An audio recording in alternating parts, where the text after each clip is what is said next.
Hello friends, good afternoon. स्वागत है आप सभी का मेरे यूट्यूब चैनल पर।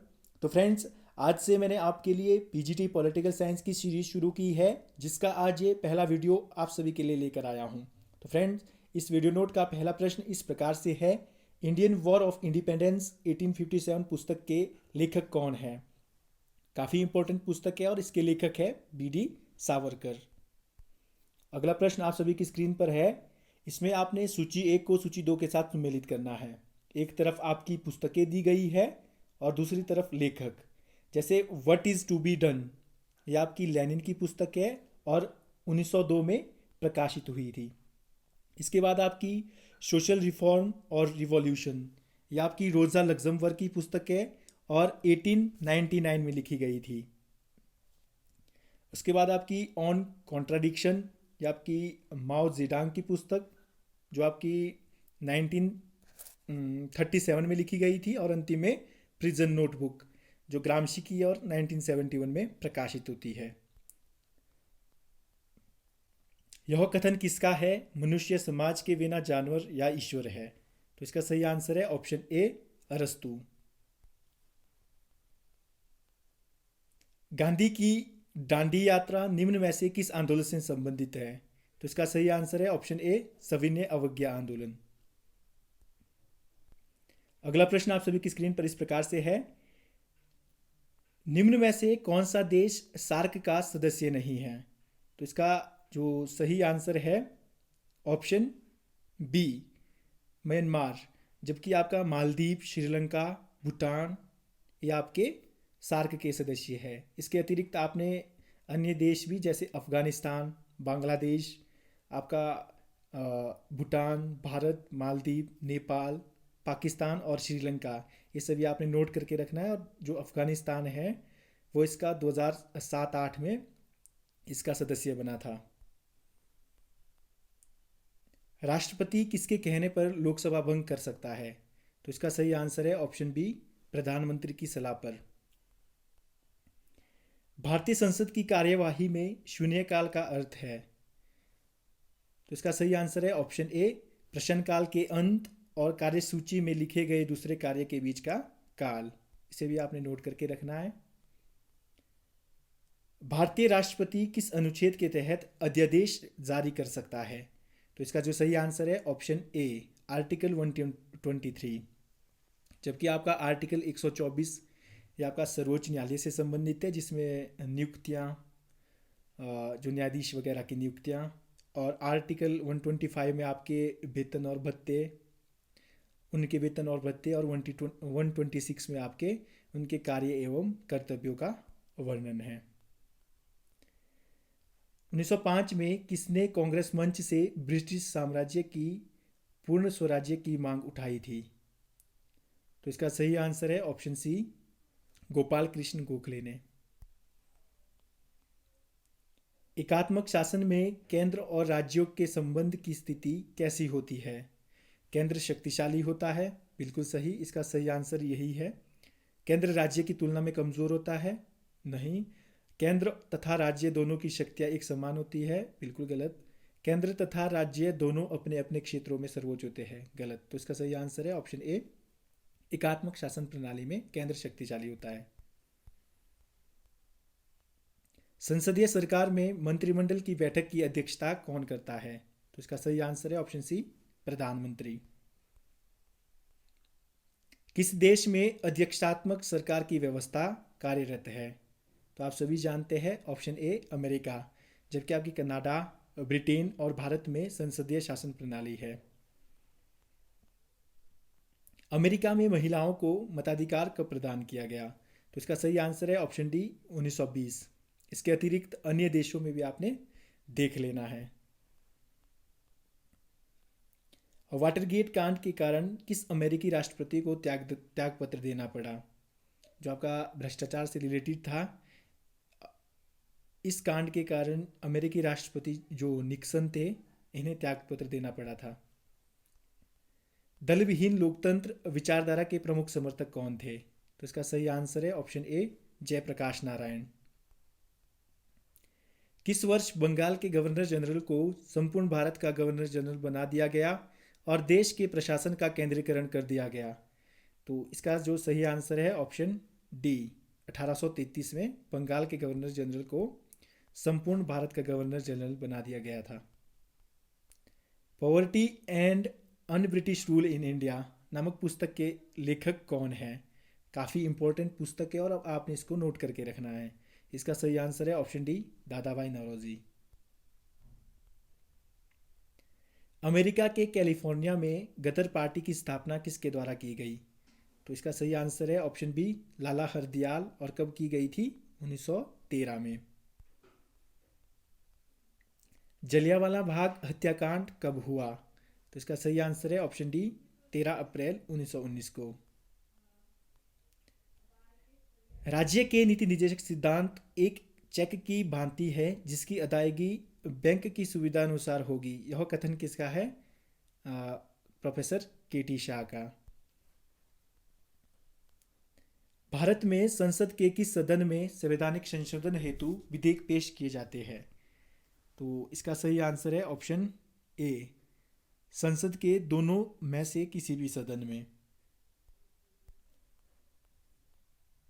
भारत के राष्ट्रपति के निर्वाचन हेतु निर्वाचक मंडल के सदस्य कौन होते हैं?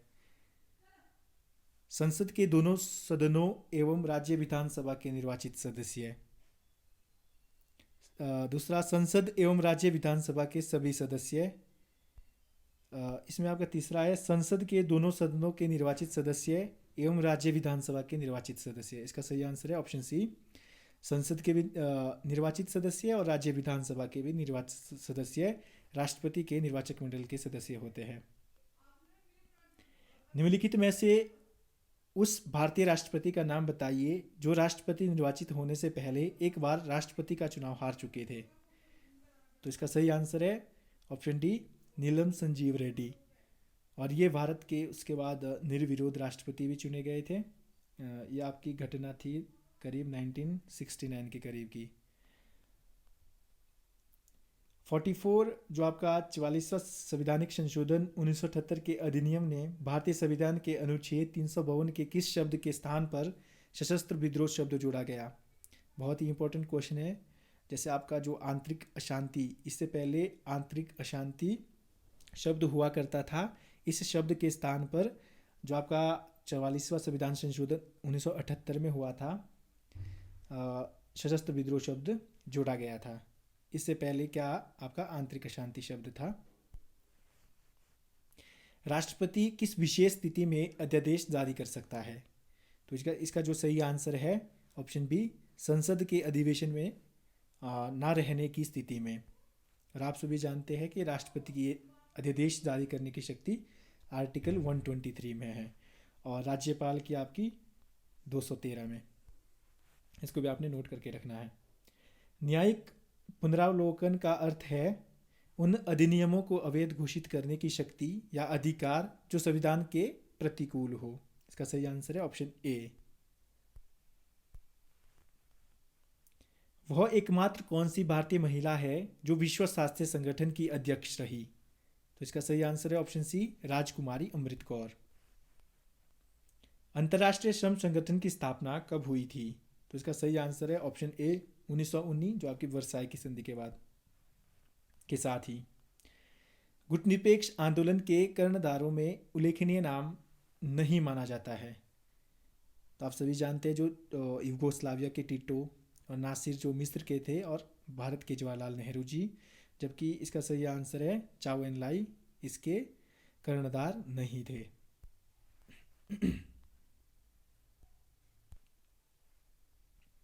महासचिव कोफी अन्नान को वर्ष 2001 का नोबेल शांति पुरस्कार किस क्षेत्र में कार्य करने के लिए प्रदान किया गया था?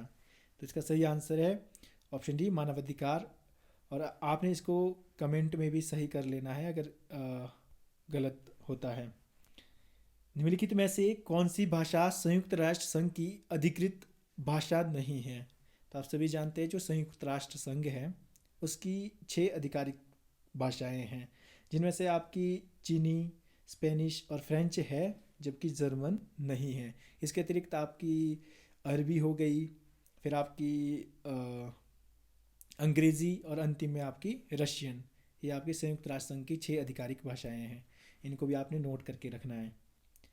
एजेंडा 21 संबंधित है, बहुत ही इंपॉर्टेंट क्वेश्चन, जो आपकी रियो समिट हुई थी, पृथ्वी शिखर सम्मेलन 1992 में, उससे संबंधित है एजेंडा 21। गेट का स्थान अब किस संगठन ने ले लिया है?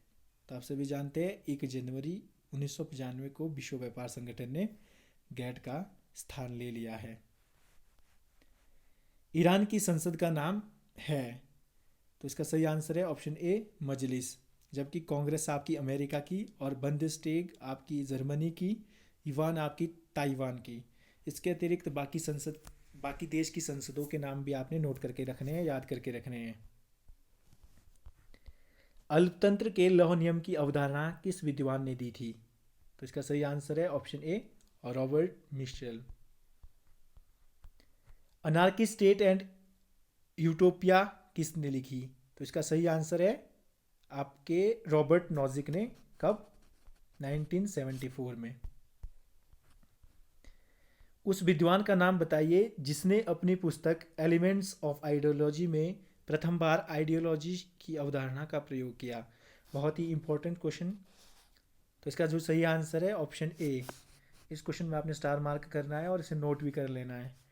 डेस्टेड डी ट्रेसी ने आइडियोलॉजी की अवधारणा का प्रयोग सर्वप्रथम किया था, उनकी पुस्तक एलिमेंट्स ऑफ आइडियोलॉजी में। End of history and the last man नामक पुस्तक के लेखक कौन है? तो इसका सही आंसर है ऑप्शन ए फ्रांसीसी फुकुयामा, और ये कब 1992 में लिखी गई थी, प्रकाशित हुई थी। निम्न में से किन 5 शक्तियों को परमाणु संपन्न देश के रूप में मान्यता प्राप्त है? तो इसका जो सही आंसर है option A America, China, France, Russia और ब्रिटेन। जबकि इसमें से आप इसको एलिमिनेट भी कर सकते हैं, जैसे जर्मनी, इसको भी P5 कंट्री में नहीं काउंट किया जाता, और इसमें आपका कनाडा, और अंतिम में आपकी ऑस्ट्रेलिया। इसका सही आंसर है ऑप्शन ए। संयुक्त राष्ट्र कब अस्तित्व में आया? तो इसका सही आंसर है ऑप्शन सी 24 अक्टूबर 1945 को। कौन सी नीति भारत की विदेश नीति का प्रमुख लक्षण है? तो इसका सही आंसर है ऑप्शन बी कूटनिरपेक्षता। फरक्का मुद्दा किससे संबंधित है? तो इसका सही आंसर है भारत और बांग्लादेश के बीच। किस दार्शनिक ने आदर्श राज्य की जनसंख्या 5040 निश्चित की थी? इसका सही आंसर है ऑप्शन ए प्लेटो ने। लेवियथन के लेखक कौन है? तो इसका सही आंसर है ऑप्शन ए थॉमस हॉब्स। कब? 1751। 1651 इसको आपने देख लेना है कब प्रकाशित होती है। उपयोगितावाद का प्रवर्तक किसको माना जाता है? तो इसका जो सही आंसर है ऑप्शन बी बेंथम को। निम्न में से शक्तियों के पृथक्करण का सिद्धांत किसने दिया? तो आप सभी जानते हैं मॉन्टेस्क्यू ने अपनी पुस्तक स्पिरिट ऑफ लॉज में। इसको भी आपने देख लेना है। महात्मा गांधी का निम्न में से किस साप्ताहिक पत्र से संबंध रहा है? तो इसका जो सही आंसर है उपयुक्त सभी, जैसे आपका यंग इंडिया, हरिजन, नवजीवन, इसके अतिरिक्त आपकी भारतीय राय, ये इनके साप्ताहिक पत्र थे और इनसे इनका संबंध था। तो इसका जो सही आंसर है ऑप्शन डी। ग्रीन पीस से आपका क्या तात्पर्य है? आप सभी जानते हैं ये एक पर्यावरणीय संगठन जैसे जिसकी स्थापना जो है आपकी 1971। इसको आपने नोट करना है, काफ़ी इंपॉर्टेंट क्वेश्चन है, और स्टार भी मार्क करना है और याद भी करके रखना है। ग्रीन पीस आपकी इसकी स्थापना 1971 में वैंकूवर कनाडा में हुई थी, और ये एक प्रकार का दबाव समूह है जो पर्यावरणीय मुद्दों से लेकर बना हुआ है। मेधा पाटेकर किस आंदोलन से संबंध है? इसका सही आंसर है ऑप्शन बी नर्मदा बचाओ आंदोलन। 73वें संविधान संशोधन में पंचायतों में महिलाओं हेतु 1/3 सीटों के आरक्षण की व्यवस्था किस अनुच्छेद के अंतर्गत की गई है? तो इसका सही आंसर है ऑप्शन डी अनुच्छेद 243 डी। तो फ्रेंड्स, ये आज के इम्पोर्टेंट 50 प्रश्न थे जो पीजीटी पॉलिटिकल साइंस में काफ़ी बार पूछे जा चुके हैं और आने वाले एग्ज़ाम में भी पूछे जा सकते हैं, जो आपकी हेल्प करेंगे। अगर आपको ये वीडियो नोट अच्छा लगा है तो आप मेरी वीडियो को लाइक करें, मेरे चैनल को शेयर करें, सब्सक्राइब करें और ज़्यादा से ज़्यादा अपने दोस्तों के साथ शेयर करें। Thank you friends, thanks for watching.